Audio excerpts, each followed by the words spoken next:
Russo brothers से जब ये पूछा गया था कि क्या वो हमें एवेंजर्स, डूम्सडे और सीक्रेट वॉर्स की कास्ट के बारे में थोड़ी और इन्फॉर्मेशन दे सकते हैं, इस पर उन्होंने कहा था कि नहीं, ये इन्फॉर्मेशन तब तक रिवील नहीं होगी जब तक हम मूवी देखने थिएटर में नहीं जाएंगे। यानी साफ है, डूम्सडे एंड सीक्रेट वॉर्स में काफी सारे नए हीरोज का एमसीयू में डेब्यू होने वाला है, ऐसे हीरोज जो आते ही एमसीयू को हमेशा के लिए चेंज कर देंगे, आग लगा देंगे। तो आज बात कर लेते हैं ऐसे 10 अनयूज्ड हीरोज के बारे में जो अभी तक तो एमसीयू में नहीं आए, लेकिन अगर डूम्सडे एंड सीक्रेट वॉर्स में आ गए तो एमसीयू हमेशा के लिए बदल जाएगा।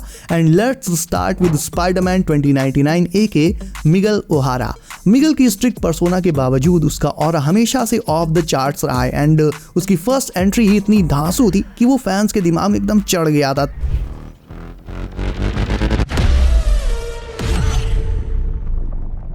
तभी से डिमांड हो रही है कि हमें 2099 का एक लाइव एक्शन वर्जन चाहिए, ऐसे में जहां टोबी और एंड्रू के स्पाइडीज का रिटर्न ऑलरेडी हो चुका है, अब कमी है तो बस स्पाइडरमैन 2099 की, जिसे लोग अक्रॉस द स्पाइडर वर्स से जानते हैं। और ये एनिमेटेड वर्जन में अब तक का सबसे सिग्मा टाइप स्पाइडरमैन वेरिएंट है, जो ऑब्वियसली फैंस का फेवरेट भी है। फिलहाल एमसीयू से इसका कोई लेना देना नहीं है, लेकिन इफ रूसो ब्रदर्स इसे डूम्सडे या सीक्रेट वॉर्स में डेब्यू करा देते हैं तो डेफिनेटली आई थिंक ये इवन माइल्स मोरालेस से भी एक बेटर चॉइस हो सकता है। बस जरूरत होगी तो इसके लिए किसी परफेक्ट एक्टर की जो इसे परफेक्टली ऑन स्क्रीन प्ले कर सके।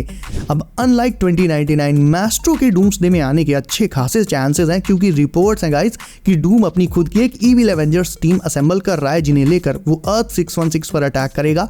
उसकी इस ईविल एवेंजर्स टीम में सारे ओजी एवेंजर्स होंगे, like evil Steve Rogers, Natasha. ऐसे में एक हल्क वर्जन का होना तो बनता है। एंड अनलाइक आर टोपा हल्क, डूम किसी ऐसे हल्क को चूज करेगा जो हल्क का ऑलमोस्ट बेस्ट और सबसे वायलेंट वर्जन हो और एक नॉर्मल हल्क से कहीं ज्यादा स्ट्रॉन्ग भी हो, which is of course Maestro. अब अगर मैस्ट्रो मल्टीवर्स से किसी दूसरे यूनिवर्स से एवेंजर्स की साइड से आता है तो वो डूम के लिए सबसे बड़ा फिजिकल थ्रेट हो सकता है। वहीं अगर वो डूम की टीम से हुआ, जैसी कि रूमर्स चल रही हैं, तो फिर सैम विल्सन ने रेड हल्क को तो जैसे तैसे प्लॉट आर्मर से हरा दिया, बट मैस्ट्रो को तो भाई छू भी नहीं पाएगा। उसके बाद बारी आती है नंबर 8 पर, एक ऐसे गेम चेंजर की जो कभी एक विलन बन जाता है तो कभी एंटी हीरो, और इसे एक तरह से एक्समैन का फाइनल बॉस या फिर एमसीयू का म्यूटेंट किंग भी कहा जा सकता है। मैं बात कर रहा हूं मैग्नेटो की। डेडपूल एंड वुल्वरीन में उसका रिटर्न टीज हो चुका है, जब डेडपूल इलेक्ट्रा से पूछता है कि क्या द वॉइड में मैग्नेटो भी है। There's 4 of us. There's 4. Wait, is it Magneto? Dear sweet God in heaven, let it be Magneto, because with him... He's dead. Fuck!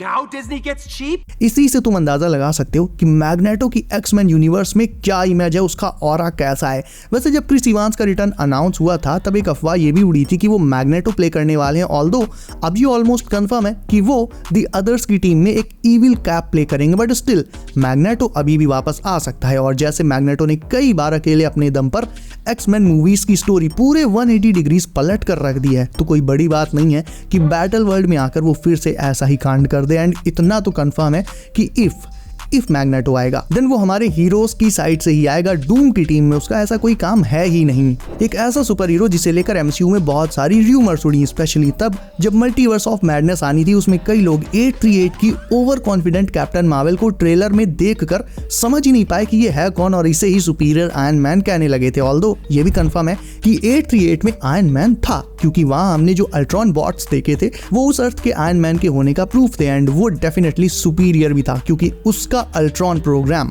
हमारे वाले की तरह रोग नहीं हुआ था बल्कि सक्सेसफुल रहा था। ऐसे में मूवी में तो 838 का आयरन मैन नहीं आया था और इल्यूमिनाटी की एक चेयर भी खाली पड़ी थी, जो मोस्ट प्रोबेबली उसी आयरन मैन या सुपीरियर आयरन मैन की रही होगी। तो आई बिलीव कि मार्वल ने इसे फ्यूचर के लिए छोड़ दिया होगा, क्योंकि सीक्रेट वॉर्स में हमें एक आयरन मैन वेरिएंट तो चाहिए ही चाहिए होगा, और वो शायद से अब आरडीजे प्ले नहीं करेंगे। मतलब अगर करते हैं तो बहुत बढ़िया है, बट इफ नहीं करते देन वो डेफिनेटली टॉम क्रूज जैसे किसी एक्टर का सुपीरियर आयरन मैन हो सकता है guys. Now next one is really interesting. Beta रे बिल, एक ऐसा एलियन वॉरियर जिसके पास थॉर की पावर्स हैं। इवन वो म्योलिर एंड स्टॉर्म ब्रेकर को भी वील्ड कर चुका है, स्पेशली स्टॉर्म ब्रेकर उसे बहुत सूट करता है। इसे तुम हॉर्स थॉर भी कह सकते हो, या हिंदी में घोड़ा पछाड़ थॉर। तो भाई ये घोड़ा थॉर को 1-on-1 फाइट में हरा चुका है। एमसीयू में बीटा रे बिल को एक बार टीज भी किया जा चुका है, अगर तुम्हें याद हो तो ज़कार प्लैनेट में उसका स्कल्पचर था, जहां ग्लैडिएटर कॉम्बैट के वो विनर्स नहीं थे बड़े बड़े जिनके स्टैचूज थे, उन्हीं में से एक स्टैचू बीटा रे बिल का भी था। तो अगर तुमने ध्यान दिया होगा तो तुम्हें याद होगा,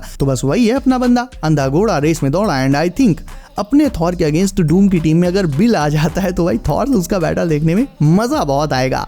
हाइपेरियन की बात करें तो उसका आना तो बनता है यार, क्योंकि कॉमिक्स में जब यूनिवर्सेस कोलाइड करते हैं तो हाइपेरियन की दुनिया तबाह हो जाती है और वो जाकर फिर स्क्वाड्रन सुप्रीम ज्वाइन कर लेता है। तो कुछ उसी तरह से डूम्सडे में जब मल्टीवर्स डिस्ट्रॉय होगा तो हाइपेरियन की एंट्री बैटल वर्ल्ड में हो सकती है, जहां वो हमारे एवेंजर्स को डूम के अगेंस्ट ज्वाइन कर सकता है। प्लस उसके आने का सेकंड रीजन है सेंट्री। सेंट्री के अल्टर ईगो द वॉइड को संभालने के लिए हाइपेरियन से परफेक्ट दूसरा हीरो हो ही नहीं सकता।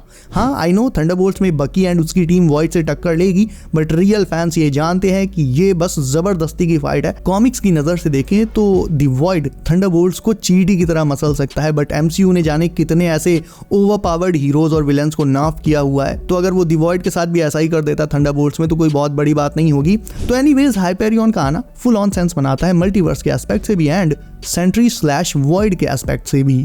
पहले मैंने स्पाइडरमैन 2099 की बात की थी एंड इफ वो नहीं आता है देन माइल्स स्पाइडरमैन के ग्रुप में एक एक्साइटिंग एडिशन हो सकता है, क्योंकि माइल्स पीटर की एज के आसपास का ही है। ऐसे में दोनों की बनेगी बढ़िया, नॉट जस्ट एज स्पाइडरमैन बल्कि एज नॉर्मल ह्यूमन बींग्स। वो कनेक्ट भी करेंगे, अच्छे फ्रेंड्स बन जाएंगे एंड स्पाइडरमैन की फॉर्म में तो ऑब्वियसली तबाही हैं दोनों। इवन देखा जाए तो टोनी और स्ट्रेंज से इतना कुछ सीखने के बाद पीटर अब माइल्स को मेंटोर भी कर सकता है। कैंग डायनेस्टी की लीड स्क्रिप्ट में माइल्स आया था। इवन स्पाइडरमैन होमकमिंग में भी हम माइल्स के अंकल एके प्रॉलर को उसे टीज करते हुए देख चुके हैं। I don't want those weapons in this neighborhood. I got a nephew who live here. यानी माइल्स ऑलरेडी एमसीयू में मौजूद है, वो बस हमारे सामने नहीं आया है। तो इसकी पॉपुलैरिटी को देखते हुए कोई बहुत बड़ी बात नहीं है कि डूम्सडे या सीक्रेट वॉर्स में भी माइल्स निकलकर हमारे सामने आ जाए। नाउ नोवा सीरीज तो डेवलपमेंट में थी ही, लेकिन फिलहाल इस पर ब्रेक लगा दिया गया ताकि एमसीयू अपने और ज्यादा इंपॉर्टेंट प्रोजेक्ट्स पर फोकस कर सके, which is a good decision. Still आने वाले टाइम में नोवा की सीरीज भी डेफिनेटली आ रही है। एमसीयू में ये ऑलरेडी दिखाया जा चुका है कि थानोस ने पावर स्टोन पाने के लिए नोवा कॉर्प्स के होम प्लैनेट ज़ैंडार को डिस्ट्रॉय कर दिया था। तो सेटअप तो नोवा का ऑलरेडी हो ही चुका है एमसीयू में, जस्ट देखना यह है कि नोवा की प्रॉपर एंट्री एमसीयू में किस पॉइंट पर होती है। 838 के सुपीरियर आयरन की बात तो मैं ऑलरेडी कर चुका हूं, बट न्यू आयरन से मेरा मतलब है किसी और यूनिवर्स का टोनी, बट उसे भी आरडीजे ही प्ले करेंगे, यानी सीक्रेट वॉर्स में आरडीजे का डबल रोल। और ऐसा तभी पॉसिबल है जब ये न्यू टोनी किसी और अर्थ से आए, क्योंकि 616 का टोनी तो अब रहा नहीं, but it will be so cool to see RDJ versus RDJ in Secret Wars. Although अब मुझे ऐसा होने के चांसेस ना थोड़े कम ही लग रहे हैं, still we will see. And finally जिसके लिए मैं पर्सनली सबसे ज्यादा एक्साइटेड हूं एंड आई नो बहुत से लोग होंगे, तुम भी होगे डेफिनेटली, वो है हमारा Ghost Rider. And by the way इसका डूम्सडे में आना अब कंफर्म हो चुका है। He is the ultimate anti hero of Marvel, Ghost Rider himself. Johnny Blaze का घोस्ट राइडर अगर डूम्सडे में वापस आ जाता है तो नॉस्टैल्जिया की बाढ़ आ जाएगी। वैसे डीपी एंड वुल्वी में घोस्टी को वापस आना था, इसके लिए निकोलस केज से बात भी चल रही थी, बट पता नहीं क्यों उन्होंने मना कर दिया, या पता नहीं क्यों उनका रिटर्न ओवरऑल नहीं हो पाया। तो I think maybe just maybe Ghost Rider को Marvel Doomsday and Secret Wars के लिए ही सेव कर रहा होगा, तभी उसे डेडपूल एंड वुल्वरीन में नहीं लाया। एंड मल्टीपल इनसाइडर्स भी ये बोल चुके हैं कि घोस्ट राइडर ना सिर्फ डूम्सडे में आ रहा है बल्कि उसकी एंट्री एक बहुत ही बड़े और धमाकेदार लेवल पर होने वाली है, जैसी एंट्री थॉर की वकांडा में हुई थी ठीक उसी लेवल की। तो क्या बोलती पब्लिक मियां, तेरे को नया भूत मांगता या फिर अपना पुराना वाला ही चलेगा? जैसा भी हो ना मुझे कमेंट करके बताना मियां। इसके अलावा वीडियो अच्छी लगी हो तो इसे लाइक करना मत भूलना मियां, वरना अपना थॉर भाई तुमको बहुत मारेगा। एंड अगर चैनल पर नए हो देन सब कर लो, नोटिफिकेशंस को भी डाल लो ऑल पर, ताकि आने वाली लेटेस्ट एमसीयू अपडेट से तुम रहो अपडेटेड सबसे पहले हमेशा। सो गाइस बी सेफ, अपना ख्याल रखिए आप। मेरा नाम है Himanshu and as always I will see you in next one.